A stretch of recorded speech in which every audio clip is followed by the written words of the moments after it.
Hello. If we have people joining, I'm going to drop something in the chat, but please feel free to jump into the chat as you join. Let me know where you're tuning in from today.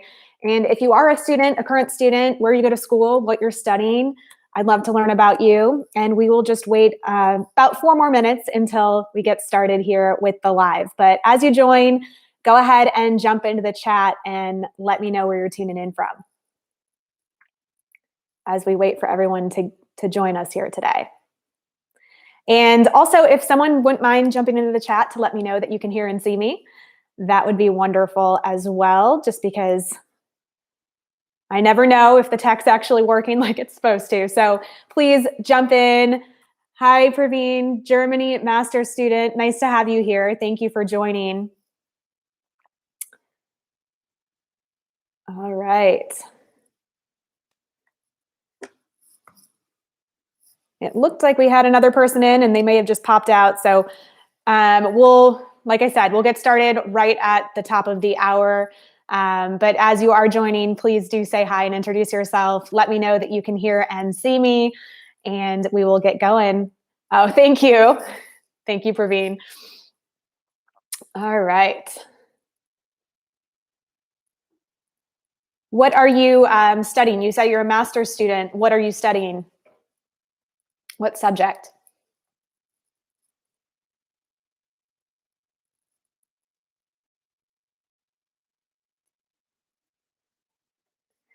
For those that are just joining, feel free to pop into the chat. Let me know that you can hear and see me, what you're studying, where you're tuning in from.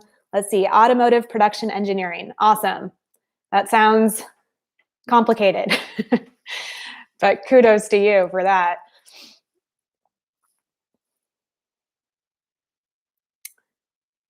All right, give it a few more minutes here. I got some great questions submitted. We have about 5 questions that people submitted in advance today. So I'm going to run through those first. I've kind of organized them. So we'll go through by category. And then if anyone on the live has questions that they want to ask, I'll have time at the end and can pop those into the chat as well. But to start, I will be doing the questions that people submitted in advance. Not getting any internship, only rejection. I don't know what is the reason. We can talk about that at the end a little bit too. I'm happy to talk through that with you, Praveen, at the end after we get through the other questions. 4 years related experience. Okay. Yeah, let's touch on that one at the end. I'll make sure to cover it as we wrap things up. You bet. All right, I know we have a couple more people on as well. Feel free to pop into the chat, introduce yourself. Where are you tuning in from? If you're a student, what are you studying? Just kind of filling up this time until we hit the top of the hour here to actually start with all the Q&A. So if you want to introduce yourself, I would love to say hi to you.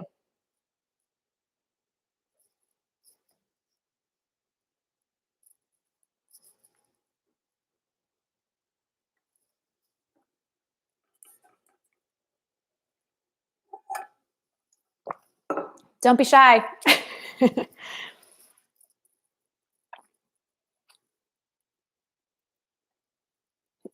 All right. Got 1 more minute and then we're going to get started. So thanks for everyone who tuned in early to make sure that you're here ready to go with me. I appreciate that.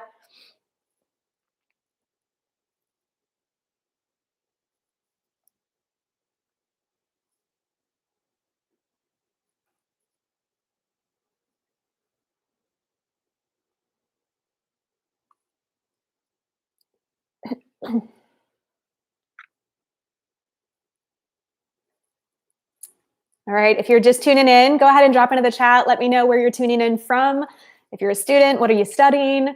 Just love to say hi to you. And it is the top of the hour, so I'm gonna kick this off. My name is Jenna. You guys probably know this if you've been following along on the YouTube channel. Founder of the Intern Hustle. My goal is to really empower students, inspire students, educate you on internships and creating a professional platform for yourself so that when you graduate, you feel ready to go and take control of your future. So thank you so much for joining me today. This is the second Intern Inspo live that I've ever done. So I started this last month just kind of to try it out and see how it went, doing a live Q&A with people on YouTube, and it went well. So I'm doing it again. I had some great questions submitted in advance from the Intern Hustle community. So if you're wondering, how do I get to submit a question in advance going forward, make sure you're on my email newsletter. You can find that at theinternhustle.com because I send out information there before anywhere else so that you can submit questions and things in advance. So today I got great questions, 5 great questions in advance. I'm going to go through those first. I've organized them so that when people watch this back on the replay, they can kind of go through by category what's useful to them. And at the end, we'll do some live Q&A as well. So if you're on and you have live questions that you want to ask me, we'll do that in the chat at the end of this once I get through these first questions. But for now, let's kick it off with the questions that I already received from the community. So the first category that I set up based off the kinds of questions I was getting from people is really on career path and like picking a career path. So the first question is how to pick a career path to start with after graduation when I have no idea what I want to do. Okay, so I actually get this question a lot when I lead workshops and things like that as well. I think it's very common for students to feel like they don't know how to figure out what they really want to do when they graduate, right? It seems like there's just so much out there. There are so many different things you can do with different majors. Do you even want to do what you majored in, right? There's so many questions out there like that. So I think this is totally normal, first of all, to feel this way, to have this kind of a question. My best advice, a few things that you can do just really quick to start kind of getting a sense of what's out there and what might interest you, okay? First, Google like fastest growing companies or best companies to work for in your area or in a city that you would like to work in, right? So if you have plans to move after graduation to a different city, Google best places to work, fastest growing companies in that city, in that location, because this is going to show you a couple things. One, these are companies that are growing. They have a lot of attention right now. They're getting a lot of resources, whether that's funding or other things. They're doing some cool things, maybe groundbreaking things in their industry, right? So you're going to learn a lot because typically those fast growing companies, you kind of get thrown in, you get to try a lot of things out and help out in different areas of the business. And two, if it's a best place to work company, that means they have a great company culture and people really enjoy working there. And so if you're just starting out, that's a great place to start, is just working somewhere that people like to show up every day. So that's one recommendation. If you're just kind of like, where do I even start? Another thing is to use LinkedIn, right? So start searching people who have the same major as you and see where they got their start. I think you'll be surprised, like some of them probably aren't doing anything related to their major today. And it might give you some ideas for how they were able to work their way into a different industry. What did some of those entry-level jobs look like for them? Do any of those stand out as things that would be interesting to you? And if you have further questions, you can always ping them on LinkedIn and just say, hey, you know, I'm a student with this major. I see that you actually majored in this as well, and you got into this career field. Would you mind if I asked you a couple questions? How did you choose that? How did you get your start, right? So that's another great way to start. Also thinking about products that you use in your everyday life. Okay, I think if you think about, you know, something that would keep you interested and excited to go to work, what are products that you cannot live without, that you use all the time, that you're always telling your friends about? Get on those company websites, get on their LinkedIn company pages, look up what entry-level jobs they have that you could launch right out of college with. What out of all of the positions they list on their website sound the most interesting to you? And then dig deeper on those job titles to learn about what it is and actually what is involved in those job requirements. Are those things that you'd be interested in doing? So I think all of those are just great starting points if you have no idea, which again is normal, to not really have a set interest that you're set, like I'm going to graduate and do this. Like a lot of people don't know yet. So start with those as ideas and just don't put too much pressure on yourself. Like give yourself permission to take that pressure off, because what you end up doing for your first job is not going to be what you end up doing your entire life. I can almost guarantee that, right? We all evolve and go through things. We pivot, we learn more about what we do and don't like. And so take the pressure off with that first job. It's just your launching point. It doesn't have to be your forever. And I think you'll be able to be a lot more open-minded about how you make that decision. So if you're on and you're the one that asked that question, hopefully that was helpful for you. The next question that I got also related to career path, so I put it in this category, is I have internships in one industry, but I think I want to work in an entirely different industry. How can I go about applying for jobs in the new industry without the proper internship experience? Okay, so first of all, this was the case for me. I had internships in one industry, wanted to work in a different. So this is also very common. What I would say is focus on your transferable skills. Okay, so these are things that regardless of industry, you've developed skills in your other internships or volunteer experience or school projects, whatever it might be, that will apply to whatever industry you go forward with. So an example, my first job out of college, I had to learn things like coding our website. Now, not crazy coding. I'm not a computer science person here, but I had to learn basic HTML and CSS to be able to update our website for the company because we were a small startup. And so that responsibility fell on me. I also had to teach myself how to do email marketing. I had to teach myself how to do video editing. All of those things were part of my first job experience. And none of that was really anything I saw myself doing, but all of it could be a transferable skill regardless of what industry I step into next, right? Every company has needs in website, email marketing, video editing, all of those types of things. And today, even in my own business, I am using those skill sets for the Intern Hustle. So that's just one example, but think about what those are. Identify skills that you've built up, again, through internships, volunteers, school projects, all of that, that could be applied to another industry. And that's what you want to highlight on your resume and use, tailor your resume to each experience you apply to. So even if it's in a different industry, how can you tailor those skills that you've built up, those transferable skills, and make them applicable to the new industry? I think another great way for you to go about this is having conversations with professionals who are in the industry that you hope to work in. So I call them informational interviews. You'll hear people talk about informational interviews a lot. That's actually the last video that went live on my YouTube channel from this week was about informational interviews. So check that out if you want to learn more about them. But it's really having a professional conversation with someone who is in a career field or an industry or just has a skill set that you want to learn more about. And if you're trying to figure out how you can transition and pivot into a new industry, I think sitting down with someone in that industry is super helpful just to ask them questions about what they do, learn what skills are most important, because oftentimes it's ones that you probably don't even realize. But someone who's actually been in the role can really highlight those and bring them to light for you. And then have a candid conversation. Say, here are some of my top skills. How do you think that these could apply to this industry? How can I best position myself to transition into your industry? Because that's what I'm really interested in going forward in my career. So I think that informational interviews can be super valuable there as well, just to have those insights from someone who has their feet on the ground in the industry that you're hoping to work in. So hopefully that's helpful for that question. But I mean, again, you're going to pivot multiple times in your career, most likely. So getting used to highlighting those transferable skills is going to be something that you're going to want for your future. Okay. The next question I got is, I'm going to put this under the category of like grad school. So after your undergraduate, if you're thinking about getting a business degree or, a law degree or whatever it might be. So this question is, what are your thoughts on grad school? Like getting my MBA. Should I work a bit first or should I go straight into business school? So for me personally, I actually am glad that I entered the workforce right after I graduated from my undergraduate program. Me personally. Okay. So I know this is going to vary for different people, but let me explain why this worked well for me and maybe this could apply to you as well. So I learn by doing. Like that is how I learn best, not in a classroom, not being taught something and, having to write papers and all of those things, but actually like by doing. And so I entered the workforce and got to be hands-on. I was actually thrown into a startup environment where I had to wear a lot of hats and learn a lot of different things, teach myself things, learn from other people.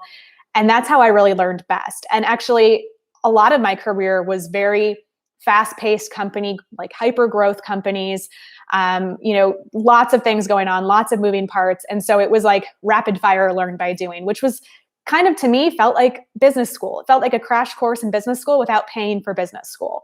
So that was super valuable for me. Now, that might not be the case for you. You might learn really well in a classroom and prefer that type of learning experience. And so maybe for you, you do want to go straight into like getting your MBA. But those are things to think about. How do you learn best? The other thing is I did initially plan to go to law school actually after I graduated. So I took my LSAT exam and I had my scores from that, and I had planned on applying to go directly into law school after graduation.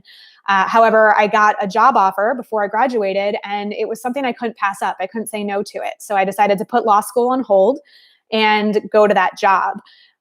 Knowing that also if you take a big test like that, like the LSAT, like your scores last typically for 5 years. I don't know if that's the case with all the different tests that you have to take for grad programs, but for the LSAT, when I took it, my scores were good for 5 years after taking that. So I knew I could enter the workforce, try it out a little bit. And if I still wanted to go to law school, I still had those scores to fall back on. Now, I ended up never going back to school. I ended up really enjoying working and, again, learning by doing. So for me, that's how I played that. But I think that's another consideration. Like if you took the test now while you're still in study mode in your undergraduate program and you're used to taking tests and all of those things, will your scores be viable for you a few years down the line? Because that might be another option. I know a lot of other people choose to go to business school, other programs like that, because of the network that they get to build, right? The professors that they meet who are connected to companies, the people who are their classmates who maybe have already gotten some experience in the working world. They like having that network of people. So that's another consideration for you to make. You also obviously build network, when you go and work at a company. So there's definitely still opportunity to network and meet people if you're in the workforce. But having that kind of community network at a business school is something that people usually like as well. I would say if you're having a hard time deciding though, ultimately, again, it's going to be based off you and your learning style. But my recommendation to people is always try entering the workforce for at least a year after your undergraduate program, if you can, because I think you're going to learn a lot more about what you do and don't like, which is going to be really helpful when you do enter something like business school, because you're going to have just a lot more perspective going into those business school classes. And maybe it will help you decide what classes and coursework you care about the most and you want to focus on in school, because you've already had a little bit of hands-on experience in the workforce. And so I find that can be helpful for people if they take at least a year or two, work at a company, learn more about their interests, and then go into a business school environment and keep applying that there. So hopefully that was helpful. I know that was a lot of different things, but that's just kind of how I think through it. Again, I didn't go to grad school of any kind, even though I had initially intended to, but I learned a ton, in my experience. So I think it's just all about how you apply yourself in your workforce as well. Let's see, the next category, the question I got is around networking. So that's how I'm going to categorize this one. So this is also something I hear from students a lot. So what are we supposed to do if we have no connections to professionals? How can I network with people? Okay, so a couple of things. First of all, networking can be with anyone, your classmate, a professor, someone that you're standing in line with at the grocery store. Okay, so some of my best, most surprising conversations that were really helpful for me in random ways in my life were a stranger in an Uber, right? That I was sharing an Uber with someone and I had a conversation, started, the what do you do kind of conversation. And it just kind of started to bubble up that way. And they ended up connecting me to someone that was really helpful for me. So you never know where these people are going to come from. It doesn't have to be a professional that you already have in your network to be able to have these kinds of conversations.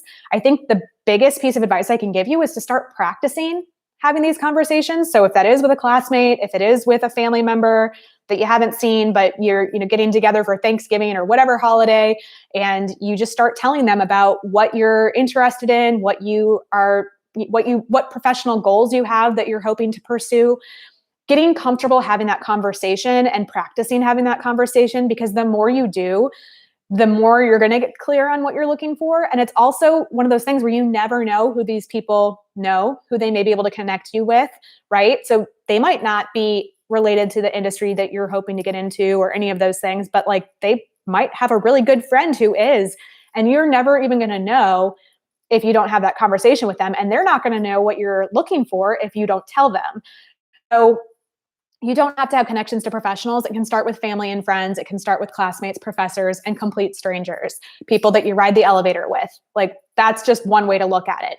The next thing I'd say about this is if you do have a professional that you really admire, that you want to connect with, maybe it's someone who works at a company that you're really interested in and you've been following their work, I would say first focus on engaging with them on a consistent basis. And what I mean by engaging with them is, get on LinkedIn. If there's someone who's posting things on LinkedIn, add thoughtful comments to their posts, like their posts, engage with their work. If there's lots of articles that are written about them, or maybe just their company, if their company's in the news a lot, tweet about that. Like, put out a tweet or a post on LinkedIn about the article that you read and what your biggest takeaways were from that, and tag the person, right? People will start to recognize you. Your name will become more visible with them the more consistently you're engaging with their content. And people like to know that what they have to say is interesting to people. And so they're going to be glad that you're engaging with their content. Be thoughtful about it and make sure that you're actually saying thoughtful things and you're not just hitting the like button and thinking that counts as engagement. But if you're consistently showing up and doing those things, then when you do decide to finally, reach out, send them a message on LinkedIn and introduce yourself, you can say, like, I'm a student, I'm studying this. I really admire your work. I've been following what you've been doing for a while. I have a couple specific questions for you. Boom, boom, hit those questions. Would you mind, spending 15 minutes chatting with me so I could just learn a little bit more about how I can best position myself to enter this industry? Something along those lines, right? That's at that point, if you have been consistently engaging with them over a period of time, they're probably going to recognize your name, and it's going to be a lot easier for them to say yes to you. So that's another way, if you don't have anyone that you're already connected to, but you want to start having those connections, to think about it, is start actually engaging with people actively in that way. Okay. This is the last question, this one, which is on the topic of resumes. So that's the next category that was submitted in advance. So I'm going to finish with this question. If you do have other questions, start dropping them in the chat because I will get to those after this question. And other than that, we'll wrap up after this one if there aren't any other questions in the chat. So resume, that's the topic. This person said, I've heard you say tailor your resume to each company that you apply to, which is something I say a lot if you follow along. So they said, what exactly do you mean by this? Okay, great question. This is something that is super important, and I don't feel that it's taught everywhere, especially if you're just starting out with your resume. You just think like, cool, I have a resume, I'm good to go. False. Creating just one resume and sending it to every company that you apply to is not the way to do it, because it's just not tailored to what that company is looking for. So when I say tailor your resume to each company, each position that you apply for, what I mean is take a look at the job description for that role, whether it's an internship or a job.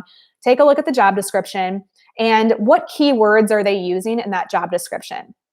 Okay, you want to look at those keywords and what types of specific skills are they looking for, and put those all down on a piece of paper in one column, okay? And then in a column right next to it, write down all of your experience and your skills and your strengths. And then start connecting the dots between those two. What you have connected the dots on between what their requirements are and what your experience is, that becomes the bullet points for your resume that you use for this specific opportunity. And the reason this is so important is because if you're a recruiter or a hiring manager for a company and you're looking at a bunch of resumes that people are submitting when they're applying for an internship or a job, the ones that are going to stand out to you in that pile are the ones that use the same language that you use, right? So the same job requirements that you're looking for, the same verbiage even. So, some companies call it a sales team and some call it, customer excellence. Like there's all sorts of different language companies use. So you want to, study the website, study the job descriptions, make sure you're using the right words and vocabulary that company uses on your resume as well, so that it stands out and you're just an automatic alignment for them. Make it easy for them to say yes to you by actually tailoring your experience in that way. And then LinkedIn is the place where you can have all of your experience. Okay. So you might feel like, well, I don't want to just take off some of this experience. Like, well, you should. If it's not relevant to the company, don't put it on the resume for that company. However, you can have all of your experience listed on LinkedIn at all times, and you should. And employers are going to go to your LinkedIn profile as well to look you up there. So if there are some other pieces of experience that you have on there, great. It's just supplementary to what you did on your tailored resume. If you have more questions on LinkedIn and resumes, I have a free LinkedIn training that I do for students, usually once a month, once every other month. You can learn more about that at the internhustle.com/LinkedIn. And then if you want, I have a resume checklist, and I talk a little bit more about tailoring your experience in that as well. And that's at the internhustle.com/resume. So those are some resources you can check out for both of those things. But definitely make sure that you are creating a resume for each opportunity you apply to. It's so important. If you don't do that, you're probably wasting your time, and you shouldn't apply at all, because they're going to get a lot of other resumes, and there are going to be people who are doing that, and they're the ones that are going to hear back for an interview. So hopefully that was helpful. Let me check the chat really quick to see what questions I have in here. Okay, and I know, Praveen, I said I was going to get back to you as well. You were the first one on here, so let me go back up to look at yours. Okay, so you're currently a grad student. You're not getting any internships right now, only rejection. You don't know what the reason is, even though you have 4 years of related experience. Okay, so Praveen, hopefully you're still on and with me. What I would say for this is, first of all, rejection is part of this, right? So a lot of people get really discouraged when they get rejections, and they think like they should just give up, throw their hands in the air, but that's not the case. Everyone gets rejected. That is life, and it's going to continue to happen even after internships. So sorry to be the one to tell you that, but that is part of it. But a couple things. So one, are you following up with them? That would be my question for you, is how many times have you followed up after you submit things? So I know you said you've been rejected, but like right after you submit your materials, your resume, your application, are you doing the proper follow-ups, or are you just waiting to hear back from them and getting rejected? Because I think one thing, if you can automatically follow up with people right after you apply by even sending like the hiring manager a quick message on LinkedIn just to say, hi, I'm really interested in this opportunity. I just applied, and I'm really looking forward to hearing back from you and your team. That's just helpful, because again, it's putting your name up in, making your name more visible with them, right? And then when they're going through a stack of resumes and comparing candidates, they're gonna be like, oh, this person really showed interest. They already reached out to me on LinkedIn. Like I should look at their resume again. So that's one suggestion I have for you, is make sure you're being persistent, thoughtfully persistent, right? Don't be annoying about it, but be following up every 5 days or so if you haven't heard back from anybody. And if you are continuing to get rejections, then I would take a look at, what it is. If it's a rejection before even you go into interview, then maybe it's your resume. Maybe it's what I just talked about with tailoring your resume. And have you really taken a good look at your resume to make sure that it's, tailored to each of those opportunities you're applying for, and that it's going to stand out in the best way possible and give you the best shot at that opportunity. If you're getting rejected after the interview process, it's good to maybe sit down and take note of what you could be doing better in the interview process. I have a couple great videos on interviews. There's some on questions and answers on my YouTube channel. And then there's one on mock interviews and what you can look out for, like negative behaviors you might be doing in an interview that you don't even realize that you're doing. So I would check those out, because if it's rejection after the interview process, it could be some of those things that you just aren't even noticing in yourself. And you could kind of bring up your self-awareness on that by thinking and practicing through a mock interview. So hopefully that's helpful, but otherwise I would say just keep going. It takes time. I use this example a lot, but I've had instances where I've had to, call people multiple times until I finally even got them to pick up the phone and have a conversation with me, let alone talk to me about an interview or a potential internship. And I think a lot of people just give up after the first couple tries and they don't keep going. And that's why they just feel like it's rejection and it's over. But don't give up. I think you have some great experience. Obviously, you said you've done 4 years of related experience, which is awesome. And so just how can you use that and tailor that to these future opportunities? Okay, it looks like you added some comments. You are tailoring, calling them, but not every company puts details on the hiring position. Yeah, so Praveen, I think, it's going to just be a matter of following up. I don't know about the English CV versus German. I don't know what that would have to do with it in this case, because I'm not in your position. But I think it sounds like if you are tailoring it, you're doing some of the right things. And so it's just a matter of of finding the right opportunity. Shoot me a DM on Instagram if you want, and we can chat about it a little bit more. Okay. Kazim, is it Kazim or I think maybe Kazim? Let me know if I pronounced that correctly. I'm applying to a Big Four accounting firm. They are mostly behavioral interview questions. Any advice on behavioral interview questions? Yes. So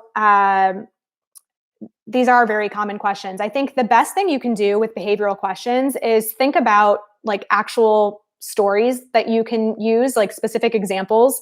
Have like a kind of a story toolkit, if you will, like prepare a few different things that you've done in your career that would be applicable to different types of behavioral questions, and just be able to go and like telling those stories, because people are looking for a very specific example of how you handled XYZ situation when they ask a behavioral question. And so if you can tell it in a story form and it comes off very natural and not like something super rehearsed, but it's just like, this is matter of fact, this is what happened, and here's how I solved for it, or here's what I did to improve the next time.